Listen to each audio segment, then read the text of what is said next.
الحمدللہ الغنی والصلاة والسلام للنبی وعلی آلہ واصحابہ وللولی اما بعد فاعوذ باللہ من الشیطان الرجیم بسم اللہ الرحمن الرحیم۔ ناظرین، آج کا ہمارا درس شریعت احکام قربانی کے متعلق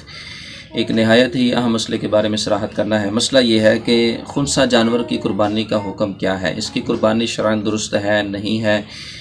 اور اس میں حکمت کیا ہے، اور اس کی گوشت کی پہچان کیا ہے۔ تو اس حوالے سے علماء نے اس مسئلے کی توضیح فرمائی۔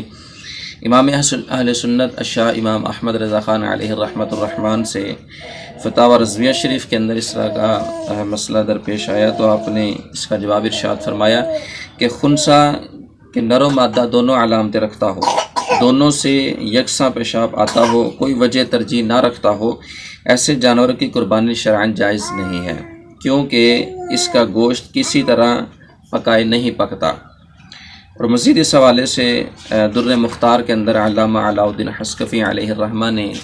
اس مسئلے کی وضاحت فرمایا ولا بالخنثی، خنثی کی قربانی بھی شرعاً جائز نہیں ہے، لأن لحمها لا ينضج،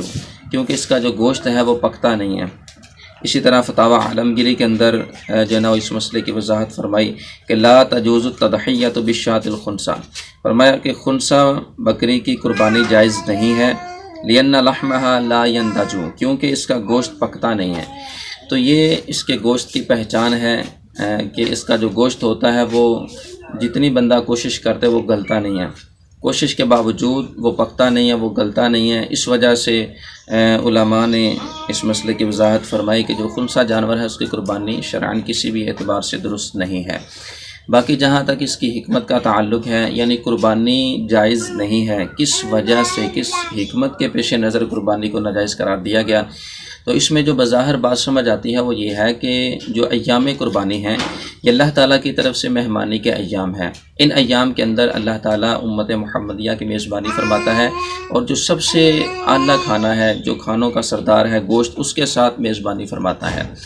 تو جب دنیاوی اعتبار سے کسی صاحب عزت اور صاحب شرف بندے کے لیے یہ بات جو نا اس کے لیے معیوب ہے، درست نہیں ہے کہ وہ اپنے مہمان کی اس طرح کے گوشت کے ساتھ میزبانی کرے، تو اللہ تعالیٰ کی شان کے یہ بالکل بھی لائق نہیں ہے۔ اس کی شان کے بدرجہ اولیٰ یہ لائق نہیں ہے کہ وہ امت محمدیہ کی میزبانی بھی کرے اور اس کے اندر اس طرح کا گوشت جو نا وہ جائز قرار دے دیں۔ تو اس حکمت کے پیش نظر علماء نے جو نا وہ اس چیز کی صراحت فرمائی کہ خنثی جانور کی قربانی شرعاً درست نہیں ہے، کیونکہ یہ اللہ تعالیٰ کی میزبانی کے لائق نہیں ہے۔ لہٰذا قربانی کے لیے جب جانور خریدا جائے تو احتیاط کی جائے۔ اس جانور کے حلال ہونے میں شرعاً کوئی کلام نہیں ہے، اپنی جگہ بالکل حلال ہے، لیکن چونکہ یہ ایک عیب ہے تو بات چونکہ قربانی کی ہو رہی ہے، قربانی میں اللہ کی راہ میں جانور کو ذبح کرنا ہے، تو عیب زدہ جانور کو اللہ تعالیٰ کی راہ میں ذبح کرنا شرعاً درست نہیں ہے۔ لہذا جب قربانی خریدی جائے تو اس وقت جہاں اور بہت سارے عیوب کو مد نظر رکھا جاتا ہے، وہاں پر اس عیب کی طرف بھی غور کیا جائے کہ کہیں وہ جانور خنثی تو نہیں ہے۔ اگر اس طرح کا جانور ہو تو اس کو بالکل بھی قربانی کے لیے نہ خریدا جائے۔ جو اس عیب سے بالکل پاک جانور ہو اس کو قربانی کے لیے متعین کیا جائے اور اللہ تعالیٰ کی راہ میں قربان کیا جائے۔ اللہ تعالیٰ ہم سب کو جو کچھ سنا اس پر عمل کی توفیق عطا فرمائے، آمین بجاہ نبی الامین صلی اللہ علیہ وسلم۔